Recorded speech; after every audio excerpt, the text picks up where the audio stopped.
Hello.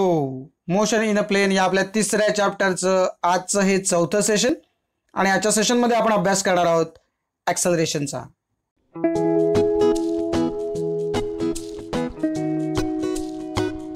सुरुवातीला बघूया ॲक्सेलरेशनची basic definition. मला वाटतं आधीच्या इयत्तामध्ये कदाचित तुम्ही हे शिकलाही असाल. Acceleration is defined as the rate of change of velocity with respect to time. So आपण displacement with respect to time घेतलं की आपल्याला वेलॉसिटी मिळते आणि velocity with respect to time जर आपण घेतलं की आपल्याला काय मिळतं, ॲक्सेलरेशन मिळतं. आणि आपल्याला माहिती आहे वेलॉसिटी ही काय आहे, वेक्टर क्वांटिटी आहे. त्यामुळे जरी टाइम ही स्केलर क्वांटिटी असली तरी ॲक्सेलरेशन मग काय होईल तर वेक्टर क्वांटिटी होईल. आणि मी जसं तुम्हाला सांगितलं की वेलॉसिटी अपॉन टाइम, तर वेलॉसिटीचे जे डायमेन्शन्स आहेत ते आपल्याला माहिती आहे काय, L1 आणि T-1 होता आणि त्यानंतर पुन्हा डिवायडेड बाय टाइम म्हणजे पुन्हा T1 असणार आहे, तो 1 वरती न्यूमरेटरवरती गेल्यानंतर +1चा -1 होईल आणि मग डायमेन्शन्स आपल्याला मिळतील L1 M0 आणि T असणार आहे -2. ओके, वेलॉसिटीचे आधी डायमेन्शन्स घ्या डिवायडेड बाय टाइम. या पद्धतीने आपल्याला L1 M0 आणि T-2 असे डायमेन्शन्स मिळून जातील. आणि समजा ॲव्हरेज ॲक्सेलरेशनच्या बाबतीत सांगायचं झालं तर मागच्या सेशनमध्ये जसं आपण केलं होतं तर ॲव्हरेज ॲक्सेलरेशन आपण कसं लिहू शकतो बघा. The average acceleration of an object having velocities v1 bar and v2 bar at a time t1 and t2 is given by, आणि मग acceleration आपण कसं लिहू शकतो तर a bar is equal to v2 bar minus v1 bar divided by t2 minus t1. So velocity upon time फक्त हे फॉर्मॅटमध्ये आपण मॅथमॅटिकल फॉर्ममध्ये जे आहे ते अशा पद्धतीने लिहू शकतो. दुसरी एक गोष्ट आपण बघितली होती की इन्स्टंटेनियस, कारण आपण इन्स्टंटेनियस वेलॉसिटी पण बघितली होती की त्या क्षणाची जी आहे वेलॉसिटी ती आपण ऑब्टेन केली होती. तसंच इन्स्टंटेनियस ॲक्सेलरेशन पण असणार आहे, बरोबर आहे. सो इन्स्टंटेनियस ॲक्सेलरेशनची डेफिनेशन पण आपल्याला थोडक्यात काय सांगता येईल की instantaneous acceleration is the limiting value of the average acceleration when the time interval goes to 0. So average ॲक्सेलरेशनची लिमिटिंग व्हॅल्यू असणार आहे. सो आपल्याला लिमिट घ्यावं लागेल आणि लिमिट कसं असणार आहे तर टाइम इंटरवल गोज टू 0, म्हणजे जो टी आहे तो किती असणार आहे, टेंडिंग टुवर्ड्स 0, इक्वल टू 0 नाही हे लक्षात घ्या. गोज टू 0 असं म्हटलंय हा, हे सगळ्यात महत्त्वाचं आहे. सो मॅथमॅटिकली ते आपण कसं लिहितो तर it is given by a bar is equal to limit as t tends to 0 delta v bar upon delta t, आणि ते दुसऱ्या भाषेत आपण असं लिहिलंय dv bar by dt. So dv bar by dt आपल्याला काय देईल तर ॲक्सेलरेशन देईल, बरोबर आहे. आपण इन्स्टंटेनियस ॲक्सेलरेशनसाठी बघतोय. आणि जर का इन्स्टंटेनियस ॲक्सेलरेशन बरोबर आपल्याला कॅल्क्युलेट करायचं असेल तर आपल्याला काय करावं लागेल, एक ग्राफ प्लॉट करावा लागेल. आपल्याला माहिती आहे आणि काय म्हटलंय बघा, the instantaneous acceleration at a given time is the slope of the tangent to the velocity versus time curve at that time. So tangent काढावं लागेल वेलॉसिटी वर्सेस टाइम कर्व. तर वेलॉसिटी अगेन्स्ट टाइमचा ज्यावेळी तुम्ही ग्राफ काढाल, Y ॲक्सिसवरती velocity आणि X ॲक्सिसवरती टाइम असा ज्यावेळेला ग्राफ काढाल त्यावेळेला काय होईल तर तुम्हाला जी स्ट्रेट लाईन मिळेल तिचा जो स्लोप, आता स्ट्रेट लाईन असं मी म्हणतोय प्रत्येक वेळेला स्ट्रेट लाईन मिळणार नाही आहे कारण आपण त्याच्यामध्ये पुढे केसेस पण डिस्कस करतो, बरोबर आहे. त्यामुळे जो काही तुमचा कर्व असेल, जी स्ट्रेट लाईन असेल किंवा काय, तर तो त्या टँजंटचा जो काही स्लोप येईल तो तुम्हाला काय देईल तर इन्स्टंटेनियस ॲक्सेलरेशन देईल. सो मागच्या सेशनमध्ये जसं बघितलं होतं जिथं आपण ग्राफ बघितले होते डिस्प्लेसमेंट अगेन्स्ट टाइमसाठी आपण ग्राफ बघितले, बरोबर आहे. तर तसेच आत्ता आपण जर का वेलॉसिटी वर्सेस टाइमसाठी जर बघितले तर 4 वेगवेगळ्या केसेससाठी 4 वेगवेगळे ग्राफ आपण इथे प्लॉट करू शकतो. ते कुठले कुठले ग्राफ आहेत त्याच्यावरती एक नजर टाकूया. त्यातला जो पहिला ग्राफ आहे तो तुमच्या समोर ठेवला आहे बघा. या डायग्राममध्ये जे तुम्हाला दिसणार आहे त्यात काय असणार आहे तर वेलॉसिटी जी आहे ती कॉन्स्टंट आहे बघा. वरती तुम्हाला दिसतोय v0, बरोबर आहे.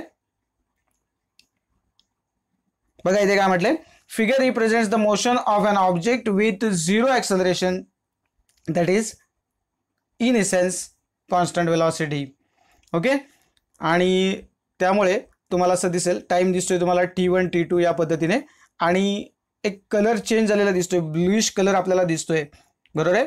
तो जो शेड केलेला जो ब्लू कलर आहे तो काय देतो तर basically magnitude of the displacement. Okay, so velocity time ग्राफमध्ये तुम्हाला काय मिळेल, एरिया अंडर द कर्व काय देईल तर डिस्प्लेसमेंट देईल. सो मेन्शन करून टाकूया ते, the shaded area under the velocity time graph over some time interval T1 to T2 is equal to, तो किती असणार आहे तर v0 into T2 minus T1. So V into T तुम्हाला काय देतो, तुम्हाला माहिती आहे वेलॉसिटी इंटू टाइम म्हणजेच काय, तर डिस्टन्स मिळणार आहे. कारण वेलॉसिटी इज इक्वल टू काय, तर डिस्टन्स, आपल्या भाषेत डिस्प्लेसमेंट. आपण बघितले velocity is equal to displacement upon time. तर जे तुम्हाला मिळणार आहे ती काय, तर डिस्प्लेसमेंट मिळणार आहे. बरोबर आहे. Velocity is equal to displacement upon time, म्हणजेच डिस्प्लेसमेंट इज इक्वल टू काय झाले, हा टाइम जो डिवायडेड बाय तो इकडच्या साईडला जाऊन मल्टिप्लाय होईल आणि त्यामुळे मग velocity into time is equal to काय असणार आहे, तर डिस्प्लेसमेंट असणार आहे. बरोबर आहे. सो या पद्धतीने आपल्याला सांगता येईल. आणि काय म्हटलं, which is the magnitude of the displacement of the object from T1 to T2. So एवढ्याच पॅसेजमध्ये आपण बघतोय T1 टू T2 एवढ्या पॅसेजमध्ये जी काही डिस्प्लेसमेंट झाली असणार आहे ती तुम्हाला शेडेड एरिया देईल. यानंतर बोलूया आपल्या पुढच्या ग्राफकडे. बघा ग्राफ तुमच्या समोर ठेवलाय. तर हा जो ग्राफ आहे तो कशाचा ग्राफ आहे बघा.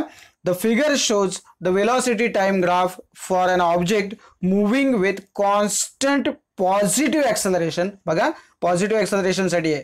ज्या वेळेला जी लाईन आहे ती चढत्या क्रमाने असा जेव्हा स्लोप मिळणार आहे तेव्हा ती काय असणार आहे, व्हॅल्यू पॉझिटिव्ह असणार आहे, हे लक्षात घ्या.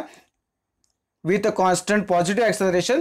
आणि ब्रॅकेटमध्ये त्याचा अर्थ लिहिला आहे की magnitude of velocity uniformly increasing with time. So constantly increase होते. जो काही इन्क्रीज होण्याचा जो रेट आहे तो सेम आहे, कॉन्स्टंट आहे. अशा अर्थाने आपण म्हणतोय इट इज कॉन्स्टंट ऍक्सेलरेशन असं म्हटलंय. बरोबर आहे. कारण ऍक्सेलरेशन जर असं रॅन्डम असलं असतं तर मग तो जी स्ट्रेट लाईन आहे ती तुम्हाला स्ट्रेट लाईन दिसली नसती. ओके. सो याही केसमध्ये तुम्हाला काहीतरी एरिया अंडर द कर्व दिसतोय. तर हा काय इंडिकेट करणार आहे, तर आपल्याला माहिती आहे वेलॉसिटी टाइम ग्राफ आहे तर आपल्याला मिळणार डेफिनेटली काय आहे, तर डिस्प्लेसमेंटच मिळणार आहे. सो ते पण मेन्शन करून टाकूया. The area under curve between the two instants of time is the displacement of the object during the time interval from T1 to T2. So ही केस बघूया. डायग्राम ठेवतोय तुमच्या समोर. हा जो ग्राफ आहे हा ग्राफ कसला आहे, तर सेम ग्राफ आहे बघा. फक्त जसं मी मगाशी म्हटलं की जी रेषा होती ती काय होती, इन्क्रीमेंट ऑर्डरमध्ये होती, त्यामुळे पॉझिटिव्ह ऍक्सेलरेशन बद्दलची होती. आता तुम्हाला ही रिव्हर्स डिरेक्शनमध्ये ही कमी कमी होताना दिसते. सो ही केस कसली आहे, डेफिनेटली निगेटिव्ह ऍक्सेलरेशनची आहे. सो मेन्शन करून टाकूया. Figure shows the similar motion as previous case but the object has negative acceleration. बरोबर आहे. In essence the acceleration is opposite to the direction of velocity which therefore decreases uniformly with time. So velocity ची direction आणि acceleration ची direction जर opposite असेल तर त्यावेळेला काय होईल, जे acceleration असणार आहे ते कमी कमी होत जात आहे, decreases uniformly with time. आणि याही केसमध्ये जो एरिया अंडर द कर्व तुम्हाला मिळणार आहे तो काय देणार आहे, तर डिस्प्लेसमेंट देणार आहे. लक्षात ठेवा वेलॉसिटी आणि टाइमचा जो ग्राफ आहे प्रत्येक ग्राफमध्ये आपल्याला मिळणार जे आहे ते काय असणार आहे, तर डिस्प्लेसमेंट असणार आहे. तर तुम्हाला असं वाटेल की प्रत्येक ग्राफमध्ये काहीतरी वेगळी गोष्ट आपल्याला मिळते. तर वेलॉसिटी इंटू टाइम आहे त्याच्यामुळे आपल्याला काय मिळते, तर डिस्प्लेसमेंट मिळणार आहे, हे लक्षात ठेवा. So in this case also the area under curve between two instants of the time is displacement of the object during that time interval. That time interval म्हणजेच from T1 to T2. So अशा पद्धतीने आपण ही तिसरी केस पण बघितली. काही याच्यामध्ये फार कठीण असं काही नाही तुम्हाला समजायला. आणि त्याच्यामुळे आपण लगेच वळूया आपल्या पुढच्या केसकडे. ही थोडीशी तुम्हाला वेगळी दिसणार आहे केस, पण याच्याबद्दलचा याच्यासारखा सुद्धा आपण अभ्यास काय केलाय, तर मागच्या एका सेशनमध्ये केला आहे. कारण तिथे आपण काय केलं होतं, वेलॉसिटी आणि डिस्प्लेसमेंट टाइम ग्राफ बघितला होता. त्याला पोझिशन टाइम ग्राफ असं आपण म्हणतो, तर तो आपण बघितला होता. सो ही जी फिगर आहे ती आपल्याला काय दाखवते, the motion of the object having non uniform acceleration. Okay. आणि मग ॲव्हरेज ऍक्सेलरेशन जे आहे T1 आणि T2चं, तर ते जर तुम्हाला काढायचं झालं तर जो कर्व आहे तो आपल्याला इथे दिसतोय बघा. आणि सिच्युएशन काय आहे, the average acceleration between T1 and T2 around T0 असं म्हटलंय. बरोबर आहे. T0 आपण मध्ये काढलाय, आपण मागच्या वेळेला पण काढला होता. बरोबर जे इन्स्टंटेनियस ऍक्सेलरेशन जे म्हणतोय बघा इथे दिसतंय, जो सीडीचा जो पोर्शन आहे बरोबर इथे आपण ही जी टँजंट काढली आहे इथे, बरोबर तिथे बरोबर T0 इथे मागच्या वेळेला आपण डॉटेड दाखवला होता बघा. T1 आणि T2 साठीचा जो होता ती जी स्ट्रेट लाईन आहे ती AB ने आपण दाखवली आहे. बरोबर. आणि इन्स्टंटेनियस जो ॲक्सेलरेशन आहे T0चं ती जी टँजंट आहे ती कुठली आहे तर CD आहे. ॲक्च्युली ह्या लाईनचा स्लोप आपल्याला काय देतो तर ॲक्सलरेशन देतो, पण इन्स्टंटेनियस ॲक्सलरेशन देतो. आणि जी आपण AB जी लाईन आपल्याला दिसते, ती जी AB लाईन आहे तिचा जो स्लोप आहे तो आपल्याला काय देतो तर ॲक्च्युली ॲव्हरेज ॲक्सलरेशन देतो. सो दोन्ही गोष्टी लक्षात घ्या. इथे आपण T1 टू T2 हे पूर्ण बघितले, तो तुम्हाला ॲव्हरेज ॲक्सलरेशन देईल. आणि ॲट सर्टन टाइम T0 तुम्हाला या कर्वला जी टँजंट काढली आहे CD, त्या CDचा जो स्लोप आहे तो तुम्हाला काय देईल इन्स्टंटेनियस ॲक्सलरेशन देईल. सो अशा पद्धतीने आपण चारही या ज्या डायग्राम आहेत त्याचा अभ्यास केलाय. आणि एकंदरीत आतापर्यंत जे आपण मोशन बघितलं, रेक्टिलिनियर मोशनचा आपण अभ्यास केला, त्याच्यामधल्या ज्या केसेस आपण बघितल्या युनिफॉर्म ॲक्सलरेशन आणि नॉन युनिफॉर्म ॲक्सलरेशन याच्या बाबतीमध्ये जे काही आपण बघितलं त्याचा जो सार आहे जे आपल्याला लक्षात ठेवायचं आहे कायम, ते पॉईंट्स तुमच्या समोर ठेवतोय बघा. Always remember, for uniform acceleration आणि for a rectilinear motion, so acceleration uniform असणार आहे आणि मोशन जे आहे ते रेक्टिलिनियर आहे. असं ज्या वेळेला असेल त्यावेळेला पहिली गोष्ट तुम्हाला काय लक्षात ठेवायची आहे तर वेलॉसिटी टाइम ग्राफ जो आहे तो लिनियर असणार आहे. सो एका लाईनमध्ये जाणारा graph, so it is linear. Okay. आणि जो एरिया अंडर द कर्व आहे तो आपल्याला काय देतो ते पण इथे मेन्शन करून ठेवले. The area under the velocity time graph between two instants of time T1 and T2 gives the displacement of the object during that time interval. तर हे सुद्धा आपल्याला कळले. आणि जर वेलॉसिटी टाइम ग्राफचा जो स्लोप आपण काढतो तो काय देतो आपल्याला ॲक्सलरेशन ऑफ द ऑब्जेक्ट देतो. बरोबर आहे. सो या पद्धतीने हे सगळं जे आहे ते युनिफॉर्म ॲक्सलरेशनसाठी असेल. आणि त्याच्यानंतर आपल्याला बघावं लागेल ती केस म्हणजे कुठची तर नॉन युनिफॉर्म ॲक्सलरेशनची. मोशन तर रेक्टिलिनियरच राहणार आहे, तर त्याच्यासाठी जे काही पॉईंट्स आपल्याला लक्षात ठेवायचे ते बघा. तर इथल्या केसमध्ये तुम्हाला दिसतंय की वेलॉसिटी टाइम ग्राफ हा लिनियर आहे, तर जेव्हा नॉन युनिफॉर्म ॲक्सलरेशन असेल त्यावेळेला मात्र मग काय होईल तर वेलॉसिटी टाइम ग्राफ जो आहे तो नॉन लिनियर असेल. बरोबर आहे. पण याही केसमध्ये जर एरिया अंडर द कर्व जो आपण काढतो तो काय असणार आहे, तो नेहमी आपल्याला काय देईल तर डिस्प्लेसमेंट देईल. हे मात्र भले युनिफॉर्म ॲक्सलरेशन असेल किंवा नॉन युनिफॉर्म ॲक्सलरेशन असेल दोघांना इथे सारखंच राहील. आणि तिसरा जो पॉईंट आहे तो आपल्याला ह्याच्यापेक्षा मगाच्यापेक्षा युनिफॉर्म ॲक्सलरेशनपेक्षा थोडासा वेगळा द्यावा लागेल. तो काय आहे बघा, the instantaneous acceleration of the object at given time is equal to the slope of the tangent to the curve at that point. So instantaneous acceleration कसं काढायचं आहे तर तो जो कर्व मिळाला होता आपल्याला त्या ग्राफमध्ये त्याला एक टँजंट काढायची. टँजंट म्हणजेच तर तिथल्या त्या पॉईंटला स्पर्श करून जाणारी एक स्पर्शिका, आपल्या मराठीत मला वाटतं स्पर्शिका असा शब्द आहे, तर ती आपल्याला काढायची. आणि मग त्या टँजंटचा जो स्लोप आहे तो तुम्हाला काय देईल तर इन्स्टंटेनियस ॲक्सलरेशन. मगाशी मी तुम्हाला सांगितलं तसं तो पहिली जी AB होती लाईन, बरोबर आहे, तिचा स्लोप काय देतो तर ॲव्हरेज ॲक्सलरेशन देतो. आणि ज्या वेळेला आपण ही जी टँजंट घेतली आहे, जी CD आपण काढली होती, तिचा जर आपण स्लोप घेतला तर आपल्याला काय मिळतं तर इन्स्टंटेनियस ॲक्सलरेशन मिळतं.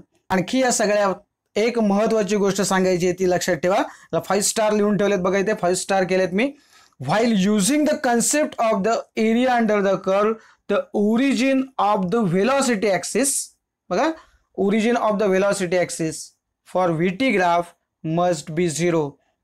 सो व्हेलॉसिटी ॲक्सिसचा जो ओरिजिन आहे तो किती असला पाहिजे 0 असला पाहिजे. व्हेलॉसिटी ॲक्सिस म्हणजे कुठला तर वाय ॲक्सिस. वाय ॲक्सिसचा जो ओरिजिन आहे तो मात्र 0 घ्यायचा. कारण कधी कधी काय होतं नॉर्मल केसमध्ये आपण ग्राफ काढताना आपल्याला सवय आहे की 0 ओरिजिन घेऊन आपण काढतो, पण नंतर पुढे पुढे कधी कधी तुम्ही असं बघितलं असाल की ते ओरिजिन 0 असतातच असे नाहीत. पण या केसमध्ये भले एक्स ॲक्सिस म्हणजे जो टाइम ॲक्सिस आहे, बरोबर आहे, त्याचा जो कोऑर्डिनेट आहे तो नॉन 0 असला तरी चालेल, पण वेलॉसिटी ॲक्सिसचा जो कोऑर्डिनेट आहे तो 0 असला पाहिजे, हे लक्षात ठेवा. पुढच्या सेशनमध्ये आपण अभ्यास करणार आहोत equations of motion for uniform ॲक्सलरेशनचा.